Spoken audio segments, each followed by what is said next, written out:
So mga kaibigan, i-share ko po sa inyo kung papaano lumabas sa medyo masikip na parking forward pero talagang masikip po. Ito, pakita ko lang sa inyo.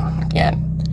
So kung nakikita nyo kasi yung ating parking, yan, may curb sa unahan, ayun, may gutter sa unahan natin. Malapit lang po yan.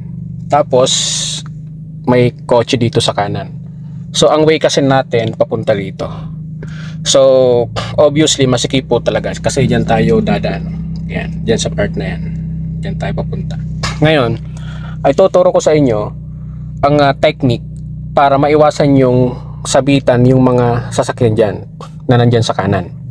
So pagka ganito ang mga sitwasyon nyo sa pinagparkingan nyo, lagi nyong babantayan mga kaibigan yung harapan nyo na hindi tumama sa gutter at saka yung side mirror nyo, kasi dyan didikit yung nakaparadang sasakyan kung ano man yung nandyan. Ngayon, ang gagamitin yung gear dito dahil kailangan sa mabagal lang na galaw natin ay first gear. So first gear, baba natin yung handbrake natin.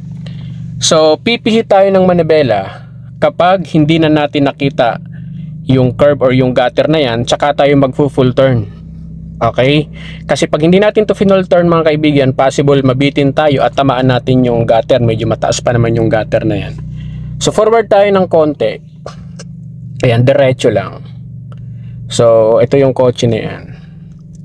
So mapapansin nyo unti-unti guys, hindi ko na siya makikita yung gutter na yan. So ang gagawin ko ngayon, mag-full turn ako. Ayan, full turn sa right. Okay. Then, unti-unti, ito naman ang babantayan nyo. Yung harapan na yan, hindi na inaabutan. Ito naman ang babantayan nyo, guys.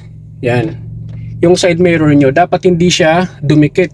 Makikita nyo naman yan kung didikit. Ayan, oh. Yung pinakang side mirror nyo, makikita nyo yan. So, yan yung pinakang iiwasan nyo. Kaya kung makikita nyo na medyo dumidikit, katulad nyan, itutuwid nyo yung manibela nyo. Tuwid nyo lang ng konti, galaw kayo ng konti.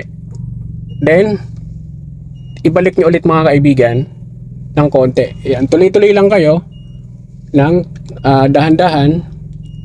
Okay, pansinin nyo lang to. Dapat hindi yan sasabit. Ayan, oh. Ayan, may clearance pa yan guys. So ang gagawin nyo, pag nalagpasan nyo yan guys, ayan, tuloy-tuloy lang kayo. Okay. Yun. So ang gagawin nyo dyan, kailangan nyo mag full turn pag lagpas nya na. Ayan, dapat hindi siya didikit. Yan. So isagad nyo ulit to sa kanan.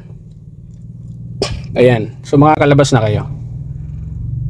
Yun. Okay. So ganun lang mga kaibigan lumabas sa mga medyo masisikip na mga parking, lalo na sa ganito. Syempre may mga katabi kayong mga sasakyan. So kailangan dahan-dahan lang talaga para makalabas kayo sa parking. So hopefully nakatulong po sa inyo ang video na to, especially dun sa mga new drivers, sa mga nahihirapan mag-park.